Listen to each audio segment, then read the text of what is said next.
Hello friends, আজকে দেখো আদির 8th মান্থের ফটোশ্যুট করব, সেই জন্য ওকে একদম সাজিয়ে রেডি করে দিয়েছি। আর এখানে কার থিম করেছিলাম, ওকে সমস্ত কিছু দিয়ে বসিয়ে দিয়েছি এখন ফটো তোলার জন্যে।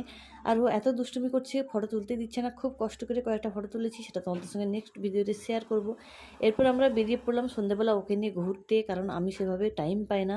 তো যেটুকু টাইম পাই ওকে নিয়ে একটু বেরোতে চেষ্টা করি, কারণ ওরও ভালো লাগে খুব। তো চলে এলাম এখন কাঁথি স্টেশনে ঘুরতে। এখানে স্টেশনটা বেশ ফাঁকা ফাঁকা থাকে আর বেশ ভালো বাতাস দেয়, বেশ ভালো ওয়েদার আজকে ছিল, সেই জন্য চলে এসেছি। আর এখানে দেখো ওকে নিয়ে বসেছি, ও তো বসতেই চাইছে না, ও তো শুধু নিচে নামবে আর হাঁটবে, খুব ছটফট করছে। তো ওকে নিয়ে বসা তো খুব মুশকিল ব্যাপার, তাও ওকে নিয়ে একটু বসছি, আনন্দ করছিলাম, আর ও খুব মজা পাচ্ছিল। তারপর দেখো ও হাঁটবে নিচে, সেটা আমি পারলাম না। এবার ও ওর পাপার কাছে চলে গেছে, পাপার সঙ্গে দেখো হেঁটে হেঁটে বেড়াচ্ছে। ও কোনো মতেই কোলে থাকবে না, শুধু নিচে নামবে। এবার এত ছোটো বাচ্চা কীভাবে নিচে নামায় বলো। তারপর ওখান থেকে একটু ঘোরাঘুরি করার পর এখন বাড়ি চলে যাচ্ছে, আর ও দেখো প্রায় ঘুমিয়ে পড়েছে। তো দেখা হচ্ছে তোমাদের সঙ্গে অন্য কোনো ভিডিওতে। টাটা, সবাই ভালো থাকবে, চ্যানেলটাকে